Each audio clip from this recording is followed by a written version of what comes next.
Welcome to AmericanHunter.org. On last week's tip, I talked about what the deer are feeding on at this time of the year, the transitions from some of the agricultural crops that they were feeding on during the summer, and more of a transition into acorns, mast, and some of the cooler season food sources. Now this week I really want to focus on the strategy for the opening week of the season. We're into the first part of October now.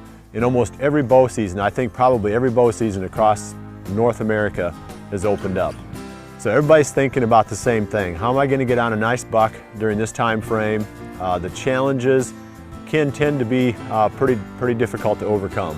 So I'm going to dig into that, talk about some strategy, and then hopefully leave you with some tips that'll help you to make the most of this coming week.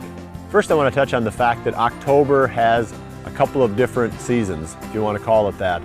There's more of a lull time frame that takes up about the first 2 weeks to 3 weeks of October. Then it starts to transition into more of a rut buildup. So I want to focus on the strategies that really make sense during this more of a lull time frame, because the season is opening now right into the middle of this October lull. The buck activity is kind of diminished now, the daylight activity. The bucks are moving more at night, and then they transition into more daylight activity as they get closer to the rut. So we're kind of in that little dip, if you want to call it that, in the curve of daylight activity of the typical buck's life cycle. It's challenging. You know, you got to be careful at this time that you're not overhunting any of your best tree stands. We don't want to burn out our best stands or pollute them with a lot of human scent at a time when the bucks aren't even moving. So I really recommend that even building up to this time frame, but especially starting now, that you run your trail cameras pretty aggressively. Those trail cameras are going to tell you quite a bit about what's going on in the areas of your tree stands. You don't have to set the trail camera right underneath your tree stand, but it does help to have general information of how much daylight activity is taking place near that area. So I would start there. I'd get the cameras out, find locations that you can drive your vehicle to whenever possible.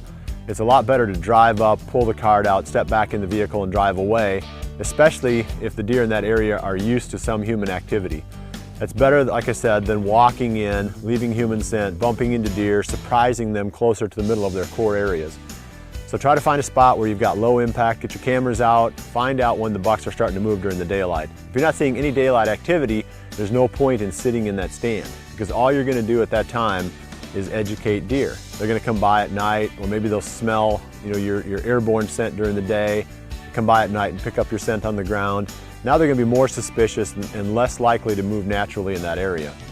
So I appreciate you joining me this week. I'll be back again with another tip next week.